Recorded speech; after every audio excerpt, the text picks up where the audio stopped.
Welcome in. How's everybody doing? You're probably clicking on this wondering, what is Jenna doing over at Illuminated Tarot? I decided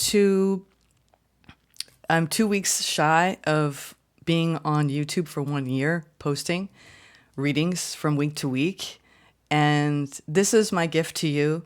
I'm going to tell you about how this all came about, but the design behind this has a lot to do with all of us gathering and creating more community and me being more interactive with you on a deeper level. But before we begin with the why, I'm doing a special soul session on Sundays, every Sunday from here on out. I wanted to ask you all a question, and I really would love it if you don't feel compelled to comment, that's okay. If you like to be in the shadows, totally fine. If you want to participate energetically and not say anything. But I also wanted to be more personal with you all and share with you a little bit about my journey. We're going to go into the question, why we're doing soul sessions every Sunday. We're going to be pulling from a Starlight Frequencies Oracle deck. We're going to be pulling from a very special tarot deck that is, I think it's got the highest frequency of any tarot deck I have worked with. And I'm only going to be using it here on the channel on Sundays. We're going to do an inspirational reading for the week by Mark Nepo. I'm going to do some self-care guidance for the week. This is for up ahead, all right? So this is going to be for July 15th to the 21st. So those of you who are watching at Sunday, this is going to help you get plugged in to the spiritual frequencies for the week ahead. And then we're going to end with a book of a month. I'm a huge avid reader. I love books. I know a lot of you are voracious readers yourselves.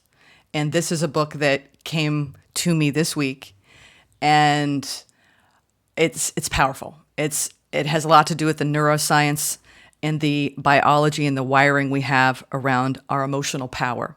So we're going to get into that at the end. I'll be recommending that book, and all the links for everything I'm doing today are in the description box below, including the decks I'm using, okay? So you don't need to write anything down unless you want to take notes on when I'm doing the oracle and the tarot messages. Okay, so let's begin. All right, y'all. So let's start at the beginning. So I want to ask you a question. How did your spiritual journey first begin? Right? And how did you know? So this is the time where I want to see your comments. I'm going to tell you really, and what inspired this is kind of go hand in hand. Also something that I saw in the spiritual community on YouTube this week that made me feel like we really needed more support as a community. And we needed to come together beyond the tarot, with the tarot right as a foundation, but for us to really support one another in a deeper way, a more meaningful way. So we have to start at the beginning of the journey, right? I was raised in a very Southern military mindset, very conservative. And I'm not going to go deep into my childhood. What I want to do is that does inform, right, our path as we awaken. But I want to talk about the first catalyst for your growth. What was it?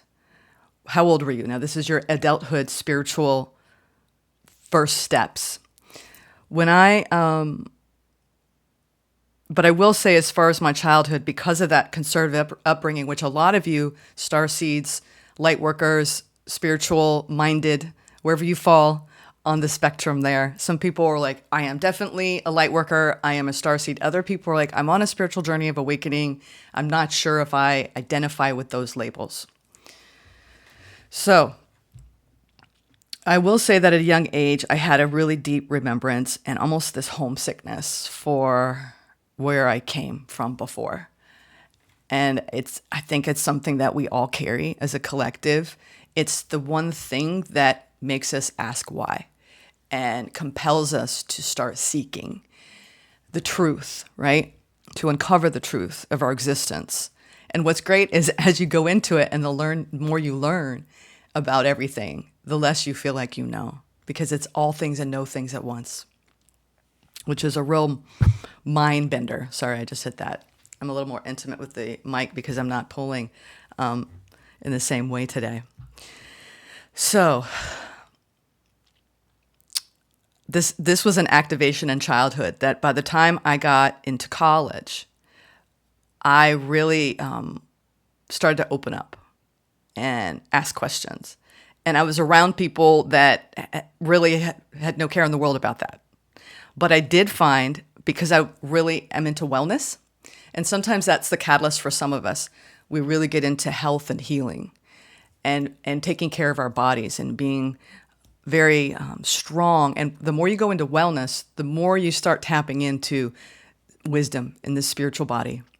And I came across a natural food store. And back in the day, this is, back in the mid 90s, I'm dating myself here, where there were, the natural food stores, for all you youngins watching, they were locally owned by real, a lot of them hippie shops.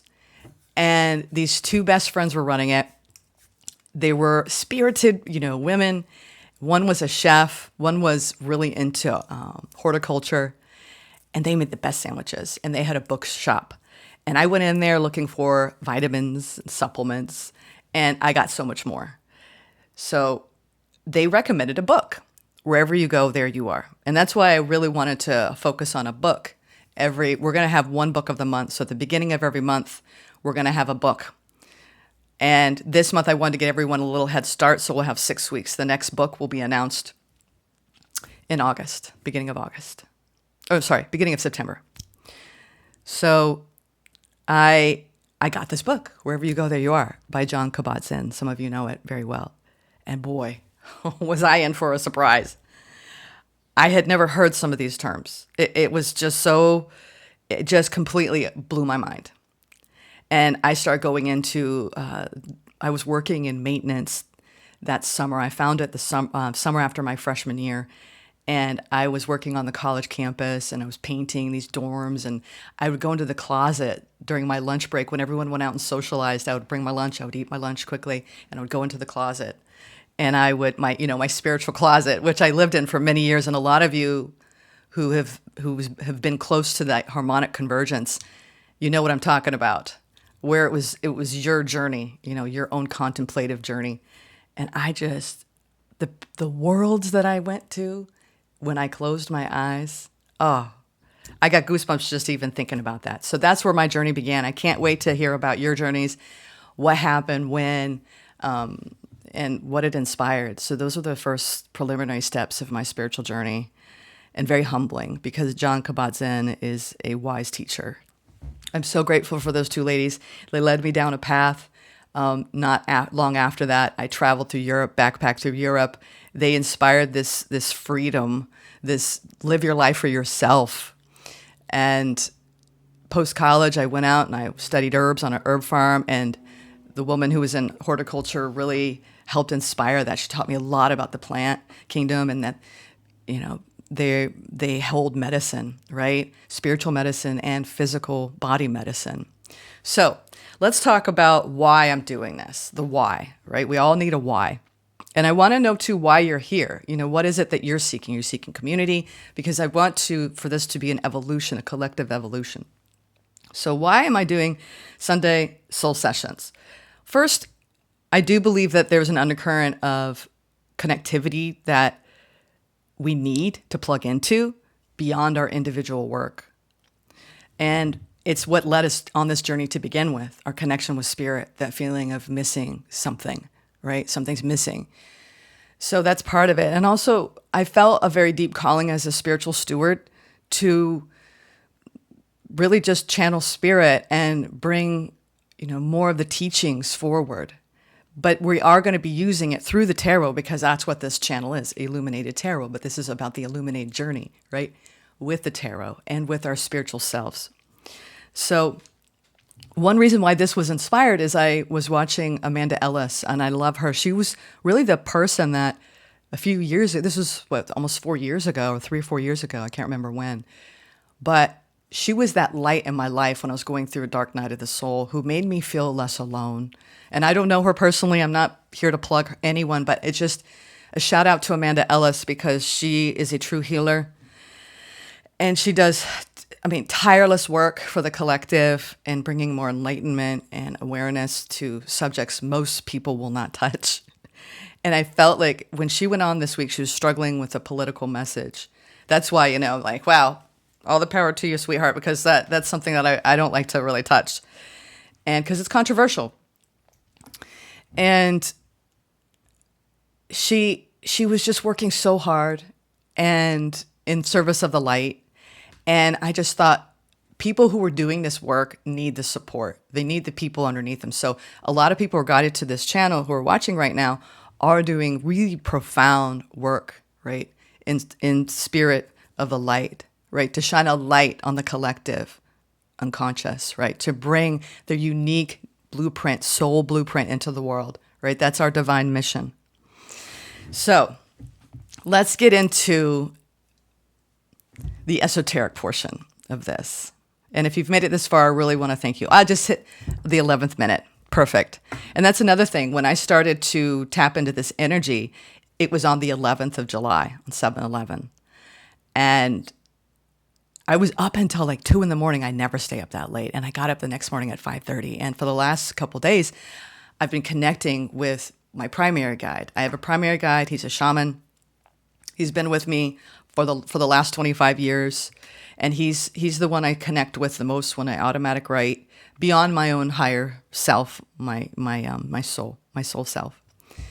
And he really worked hand in hand with me doing this whole thing. So let's get into the fun stuff. If you're not having fun yet, and sorry for all the talking. So, and I apologize too much, so I'm going to stop doing that because some of you have called me out on that. But I'm humbled by the time you spend here with me and in community. So let's get going. This first deck, I wanted to find a higher frequency oracle deck. And this came to me this week as well. All these things started coming to me. And it really is a profound oracle deck. Her name is Leah Shoman. And this card that I pulled, I pre-shuffled everything, especially with the tarot. I wanted to go into the dream time with it. Last night, I pulled it, I sat with it, I meditated on it, and then I slept. And that's something I've never done, y'all. So powerful. I had some really interesting dreams, but we're not going to talk about that today. It's just, I think it's important for all of you on a spiritual path, develop a relationship with whatever decks speak to you. They hold a vibrational frequency, codes, right, of activation. And this first code, whew, and I thought it was interesting because we're at the beginning of a new journey together. I pulled the universal consciousness, the number 1 card in the deck. And this is the Nautilus, okay? You see that? It's the spiral. I remember on my travels through New Zealand, I have it tattooed here, the Nautilus, the spiral, right? It's a powerful metaphor for one's spiritual evolution. You see that? I'm going to try not to shake here. I had coffee earlier. It is a symbol of the psychological growth. And it presents us with repeated opportunities to face what we fear. And as you can see, the line is not linear. It's circular, meaning that we will continue to spiral in and out. And each time we go around the spiral, we have different vantage points of perspectives, facing the fears, right? With new insights and increasing awareness and consciousness. And the chambered nautilus is one of the oldest living creatures in the ocean, okay? And it's a symbol of the grace of the growth and expansion that nature provides us. The beautiful thing, too, that she put in this, and I'll read the card sentence in a minute. You can see it in tiny symbols here. I don't know if you can see that. The Sanskrit Om is the primordial sound of creation. It represents the sound of the universe. And this whole nautilus is a symbol of order amidst chaos and the steps that we take in our own spiritual evolution. So the sentence on this card is, you have merged in pure alignment with the universe. You are connected with everything. So this is the reminder, the oracle reminder this week, to remember your journey, remember your path, remember your humble beginnings. You might be inspired, your own spiritual team might inspire you to think about that remembrance and that reflection that you need to have around the journey you've been on and where it began and how far you've come. Look at how far we've come on our journeys individually. I mean, I started awakening, in 1990, at the end of 1991, early 1992. It's crazy. What a journey. All right. So now we're going to go into the spiritual advice for the week. Now, this is going to be on the Oracle message for the July 25th through the 21st. This deck is, y'all, it's, when I got this deck when I was new to tarot, okay? And it was a gift. And I was like, I was going to use this on the regular, but it's one of those decks where it actually is outside the confines of a typical tarot deck. We're talking way outside the lines. And I'll read the side, which I thought was interesting. It's a delightful troupe of medieval messengers join mythological and otherworld characters to whisk you away on a spiritual adventure. With exquisite artwork, Chrysalis Tarot opens up your psyche and illuminates your path toward personal destiny.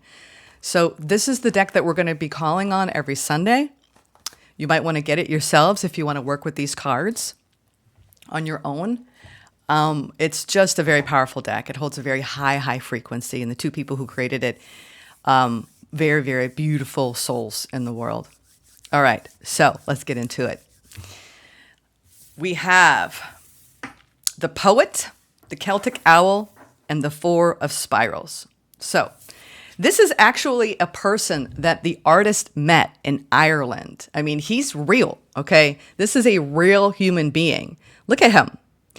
Now, this man is encouraging you to interrupt your routine this week to create time to be alone with yourself in nature, okay?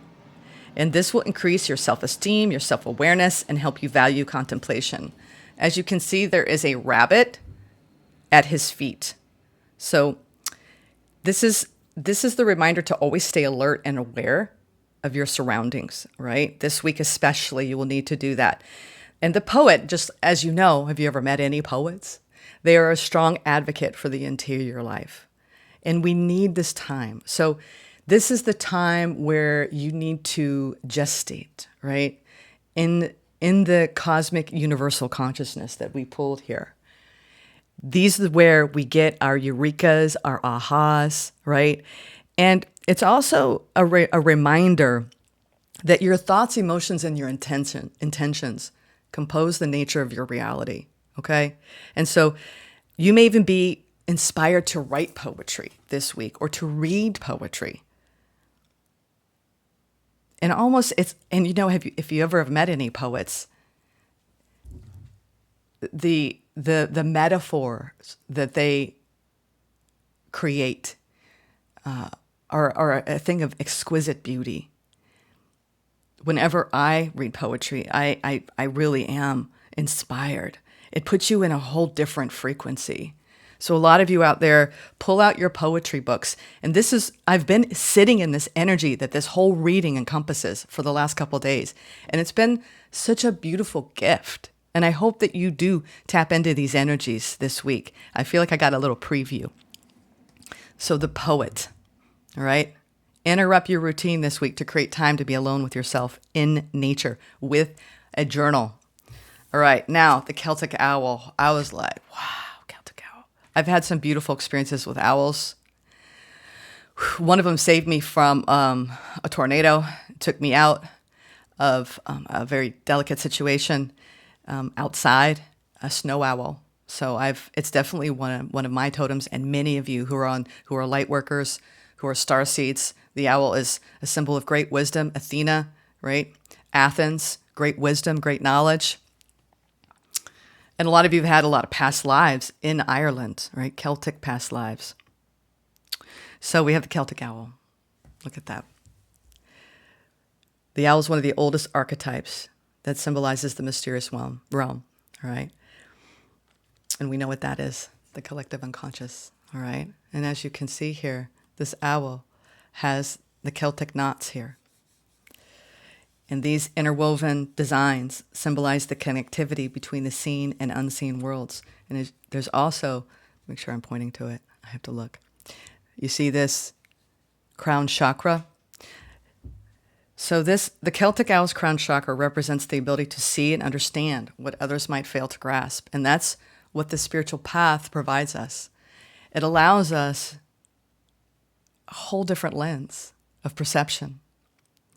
And so this also is the opportunity for the pranic energy, right, to open. So I believe a lot of you are having a lot of pranic energy flowing in through your crown chakra, feeding into the lower 6 meridians and out, right, out throughout the body, through that universal web of life, right, before returning, right, down to the earth. And so this week, you're being inspired to develop more psychic and clairvoyant skills. I think it's going to just naturally open. The more you sit in contemplation with the poet inside of you, the deeper you're going to go into the third eye opening and the crown chakra being fed. All right? So, beautiful, beautiful wisdom. This is a barn owl. She actually saw this in Stowe, Vermont, in a covered bridge. And so all of these cards are symbolic of the creator's journey, the artist's journey. This last one is an actual symbol that you see a lot throughout the deck. And the creators of this deck call this the harvest home. You know, when I lived out in Oregon in my early 30s, I got obsessed in Southern Oregon. Any of you out there in Oregon, chime in, with Cobb. You saw this on the Hobbit movies, but I am in love with the cob design. It's a mixture of mud and straw and clay. Some of it, sometimes the straw bales are used, but it's basically clay within, and the mud bricks are made. And it's incredible work. One day I would love to host a workshop and build a cob home, but you have to be in certain regions of the country that can, it's really good in Ireland. And in Britain. As you can see in this card, we have the fiddlehead ferns. There's 4 of them there. And they are unfurling. You notice that? The nautilus. We see it in nature. Isn't it beautiful? It's surrounding us all the time. So this little cottage is in the deep dark wood, and the 4 fiddlehead ferns are on full spiral display. There's a broom, if you can see it. Let me point to it. There's a broom leaning up against the front of the house. And it's perfect for sweeping out old ideas, to welcome in fresh new energy.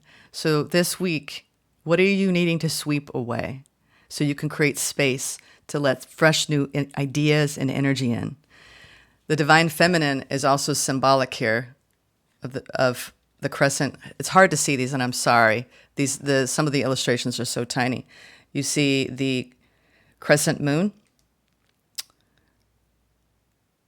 It's bathing this harvest home with the light of the divine feminine. So it's symbolic of the fresh scent of a new tomorrow, right? And so this week, it's really time for us as a collective to sweep out old, antiquated ideas. And what doesn't serve you. I think you're going to be taking a look at that, especially around your beliefs and your ideas. Because when we do this, we make room for those ideas that will serve you. Belief systems. And we're going to see that in a minute in the self-care guidance, which I think the collective that is coming in, we've been working through these energies. So I love this deck, Chrysalis Tarot. You might want to get it. We have the Poet, the Celtic Owl, and the 4 of Spirals. So I hope you enjoyed that tarot message. Now, we're going to, I've got a little guide here to keep me going. We have now one of my favorite poets, Mark Nepo. I hope I'm saying his name right. This is the Book of Awakening. And I actually am using today's inspiration. It is July 14th today. And because this is kind of akin to what you might get in a Sunday service, I just want you to know, I'm sorry there's no singing and dancing. But I will say that the inspiration for this was the rising sun, the rising light, right? The activation of the light within us. And one song, if I had a theme song, I'll recommend you go listen to it. I'm a huge fan of Sinead O'Connor. I think she represented the divine feminine against the patriarchy so well. And I had never heard her rendition of House of the Rising Sun by the Animals.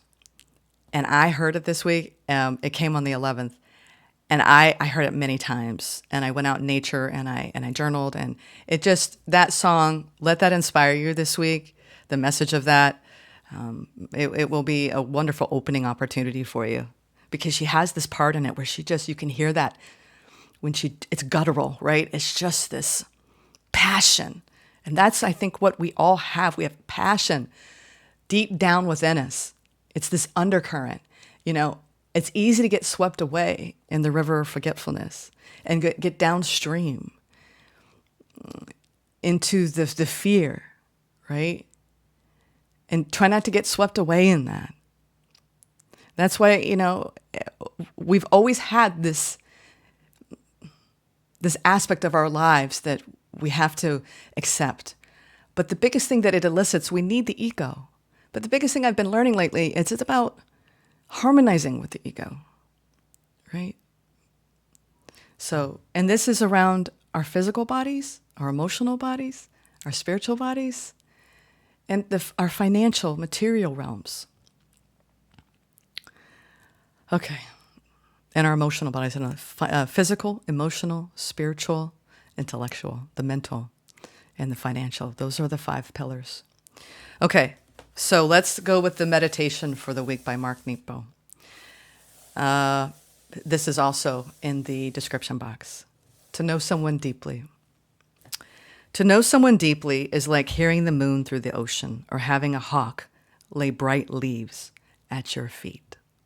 It seems impossible, even while it happens. Discovering who we are is like breaking a trail up the side of a mountain. Yet the deepest friendships begin when we look into the eye of another and discover that they have been there too. It is always astonishing to me to find out that someone else sees what I have seen, and always humbling to learn that what I thought was my path and my mountain is everyone's. We carry whole worlds within us as we brush by each other in the supermarket to read mayonnaise jars. The entire drama of life churns in our blood as we rush underground to catch a train. We are always both so known and so unknown. This is why knowing someone deeply is such a treasure. It opens the sky of all time. It lets the song come out of the sea. It lets the heart, like a photograph, be developed for being touched by another. And though we may find someone along the way who's been what we are going or going where we have been, we must never stop breaking our own trail up the mountain. For only by daring to be ourselves can we deeply know others. Sit with that. So deep.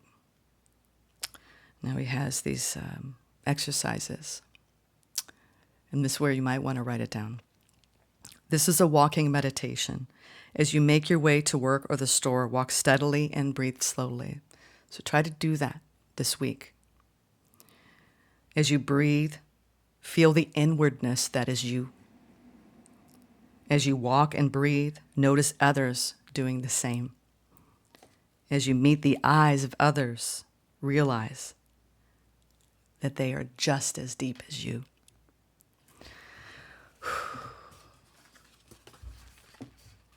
Yeah. Love Mark. I'll be reading for that once a week, and it'll coincide with each Sunday, the day. All right? You might want to follow it, because he has it every day. So you can follow it Monday through Saturday, and then Sunday will be what I'll be reading. All right, now we're going to get into the self-care guidance for the week. This is an affirmation card by Alexandra L., another big fan of hers. This is about boundaries. And I want you to remember this week, all right? Because I think this is one thing that we all have had to contend with as light workers in the world. I will stop waiting for external validation. Too often we wait for approval from others to create the lives we dream of. When we're insecure about our hopes and dreams, we look to other people for validation and encouragement. But things can only change when we believe in ourselves. Self-validation teaches us that we can love and trust ourselves as we transform. Today and this week, practice self-validation by using I can and I will statements when you talk about the future. Notice how it feels to stand in your power. Oh, let's put this here. So, another thing I heard this week, Reese Witherspoon posted it, and it was inspired by Steve Guttenberg. And it was framing things throughout the day, because it comes down to the simplest things, right? We are eternal beings. It is the simplest things that if we hone in on that, that's what makes it rich, right? Being present. And a question that was asked of her that she was going to allow it to guide her throughout her thinking was, I get to wake up. I get to have a cup of tea. I get to speak with my family. I get to. So try to use those. I can, I will, I get to this week, and see how it changes you, right? Sweeping out the old antiquated ideas and letting in the fresh new ideas, okay? So the final portion of this reading is coming down to, and I'm sorry, the book of the month, this was so newly inspired that I don't have the book physically, but I've got my e-reader, and some of you might get, whether you take this in through an audiobook or you e-read it or you buy the book physically. This book, whoo, y'all, I can't wait to read this book. It is called, I hope you can see this, Energy Rising. It's kind of, that is the cover of the book. I hope you can see that. And it says, it's by Dr. Julia DeGangi, The Neuroscience of Leading with Emotional Power. And I'm going to read to you about this book. I cannot wait to talk about this book with y'all. All right. Now, the tagline is, your success in life, at work and at home, rises when you harness the energy that runs your brain. A neuroscientist explains how. This is a doctor of neuroscience. Okay. Your drive to create change, catalyze impact, and build relationships all come from neuroelectrical energy, real electrical impulses firing in your brain. Who you are as a person depends on how you work with this energy. When this energy rises within you, I was like, oh my God, this is the science and spirituality marrying each other. And this is where we're headed, folks. And it's so exciting.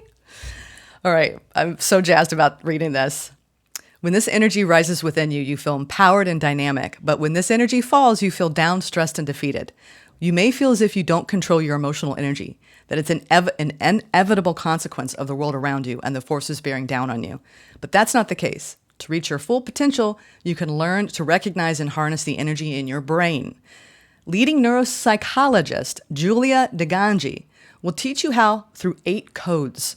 Some of the codes will surprise you. All will fortify you. You will learn why these codes work and how to apply them to your own challenges through exercises and reflections. When you start viewing your life less about the activities you do and more about the natural energies within and around you, your power to live and lead with impact grows exponentially. Energy Rising offers you a provocative and neuroscientifically accurate path to create emotional power, influence, and connection both at work and at home. And this is a little bit about her work. DeGangi's lab and clinical work have been conducted at Harvard, Columbia, Georgetown University, the University of Chicago, DePaul, and the University of Illinois, Chicago. Her fMRI and EEG research has helped business leaders, parents, couples, educators, and military leaders. Her work, rooted in resilience after extreme stress, will show you how to effectively deal with struggles you currently face. She tells the stories of business leaders, parents, and couples, and even combat veterans and trauma survivors who used the 8 codes to rise. Get ready to feel your energy rising. Okay. So this all came about, y'all, from the 11th until this very moment.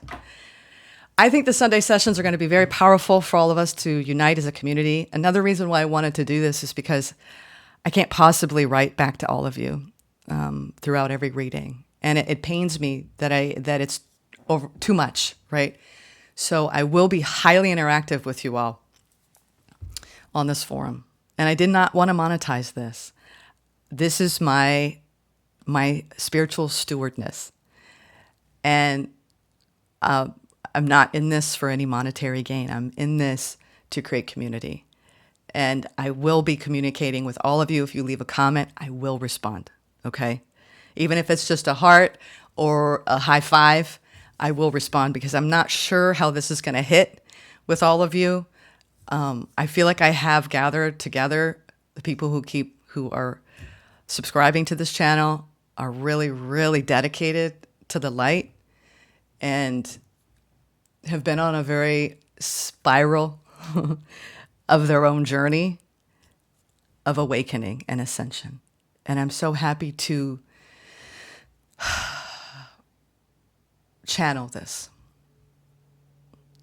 because at the end of the day, we are all a collective frequency of source energy. So with that being said, namaste. Also, one thing too, I'm being guided to tell you, try to meditate and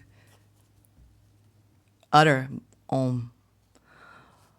I actually watched something recently where a father had a crying baby, and he would actually go into Om, and that baby would just immediately surrender to the serenity of the peace of that sound. So for those of you who are going through some emotional turbulence, try to sit in a quiet space, if it's a car or a closet, and commune with the universal sound, right, of Om. Be a blessing to somebody today. Take care.